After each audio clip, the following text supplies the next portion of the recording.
कृष्णाय वासुदेवाय हरे परमात्मने प्रणता क्लेश नाशाय गोविंदाय नमो नमः। प्यारे भक्तों, इस वीडियो में आप सुन रहे हैं मार्गशीर्ष मास महात्म्य कथा का अध्याय 11। मार्गशीर्ष मास महात्म्य कथा में आपका स्वागत है। आपका दिन शुभ और मंगलमय हो। अब सुनिए भक्तों, गीता के 12वें अध्याय का महात्म्य। श्री महादेव जी कहते हैं, पार्वती, दक्षिण दिशा में कोल्हापुर नामक एक नगर है जो सब प्रकार के सुखों का आधार है, सिद्ध महात्माओं का निवास स्थान तथा सिद्धि प्राप्ति का क्षेत्र है। वह पराशक्ति भगवती लक्ष्मी की प्रधान पीठ है।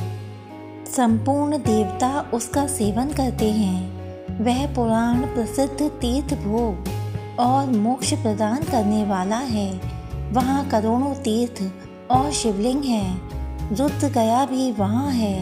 वह विशाल नगर लोगों में बहुत विख्यात है।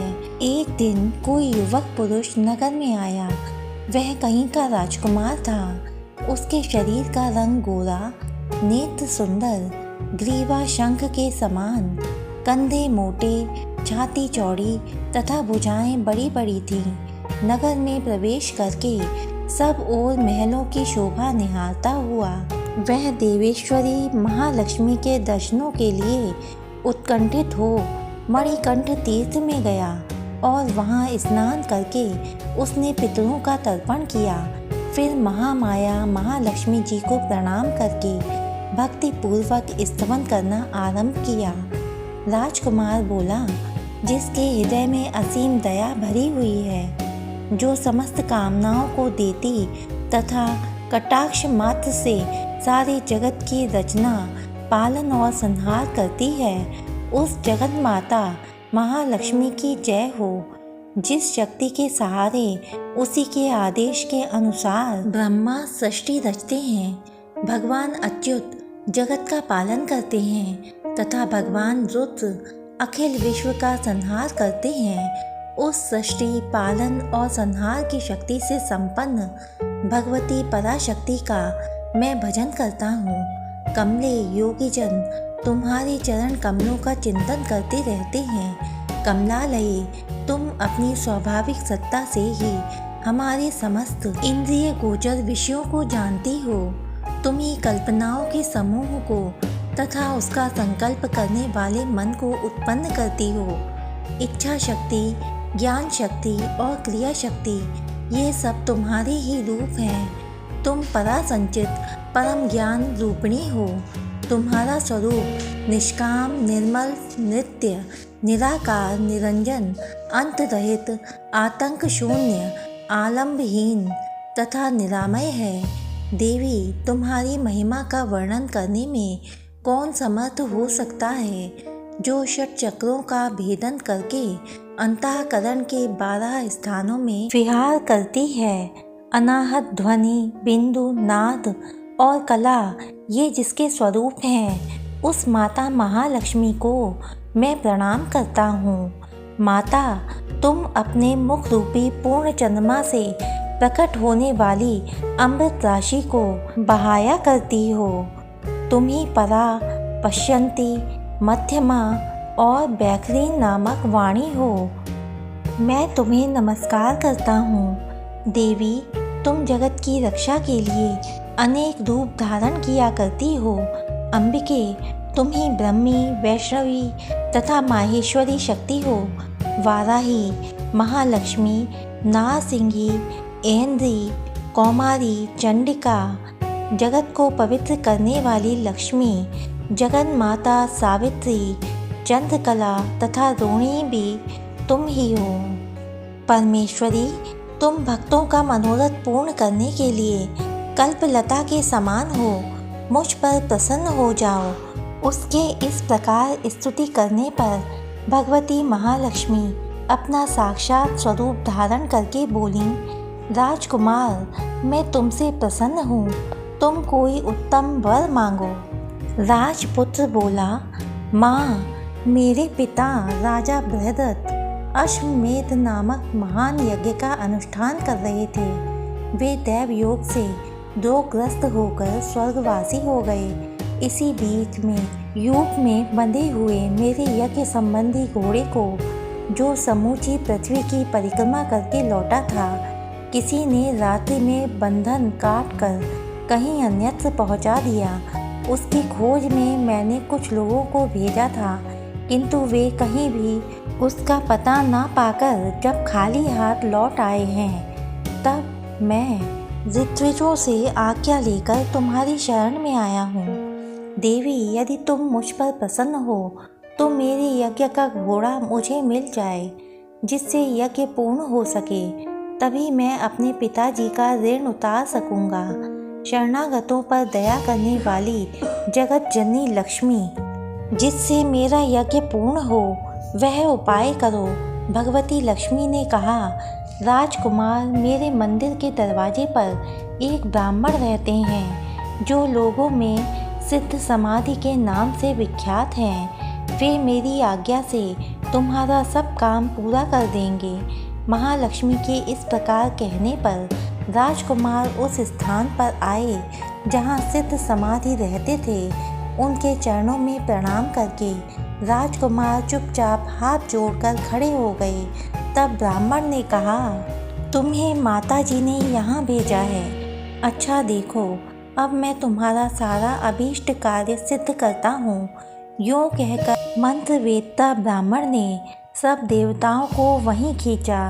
राजकुमार ने देखा, उस समय सब देवता हाथ जोड़े थर थर काँपते हुए वहाँ उपस्थित हो गए।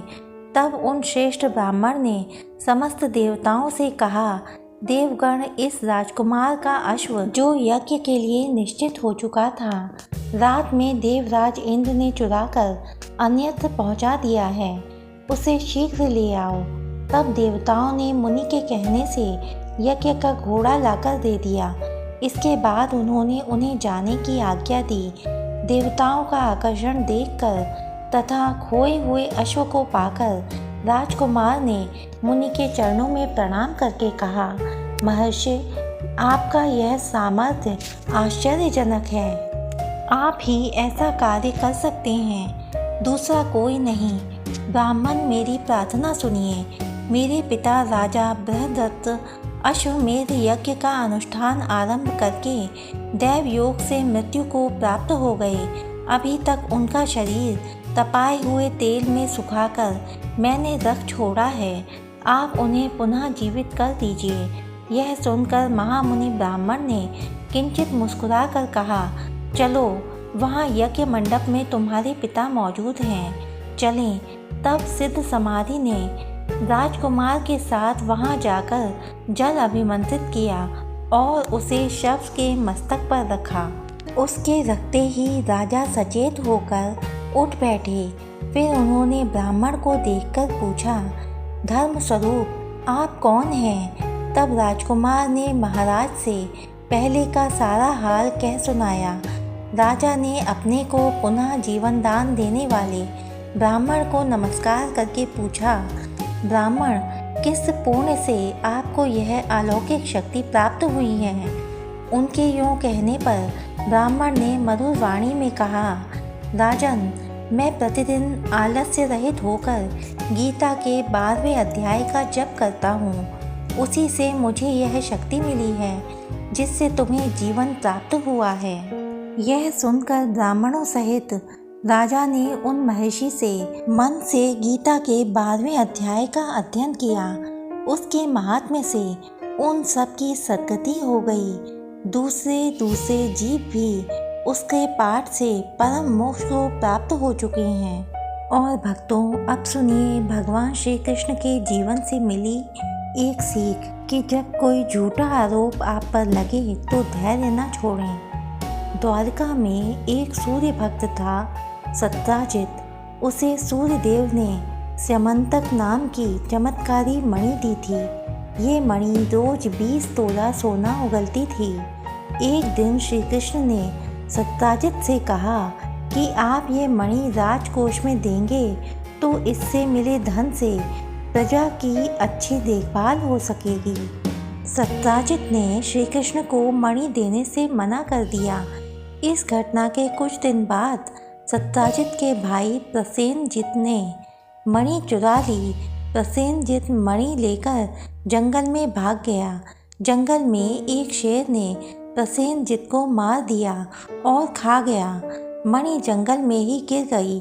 सत्याजित को जब प्रसेनजित और अपनी मणि नहीं मिली तो उसने श्री कृष्ण पर आरोप लगा दिया कि श्री कृष्ण ने ही मेरी मणि चुराई है और मेरे भाई की हत्या कर दी है। श्री कृष्ण पर चोरी और हत्या का कलंक लग गया। श्री कृष्ण ने उस समय क्रोध नहीं किया, धैर्य बनाए रखा और इस आरोप को गलत साबित करने के लिए जंगल की ओर चल दिए। जंगल में श्री कृष्ण को शेर के पैरों के निशान दिखे और निशान के पास हड्डियों का ढेर दिखा। श्री कृष्ण समझ गए कि प्रसेनजित को शेर ने मार दिया है और मणि यहीं कहीं गिर गई है। श्री कृष्ण मणि को खोजते हुए एक गुफा में पहुंच गए। गुफा में जामवंत रहते थे। श्री कृष्ण ने मणि मांगी तो जामवंत ने नहीं दी। इसके बाद दोनों का युद्ध हुआ।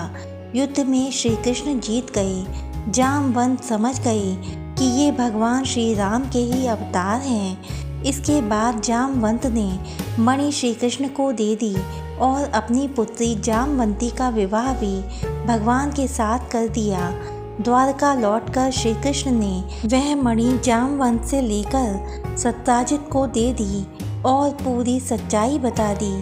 सत्याजित को अपनी गलती पर बहुत पछतावा हुआ। भगवान श्री कृष्ण की इस कथा से हमें यह सीख मिलती है कि हमारे ऊपर जब भी झूठे आरोप लगें तो हमें धैर्य नहीं छोड़ना चाहिए, बल्कि शांति से पूरी बात को समझें और आरोपों को झूठा साबित करें। ओम नमो भगवते वासुदेवाय।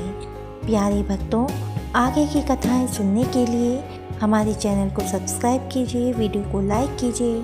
और आप लोग कौन कौन से शहर से हमारी वीडियो सुन रहे हैं प्लीज़ कमेंट में बताइए। जय श्री कृष्ण। राधे राधे।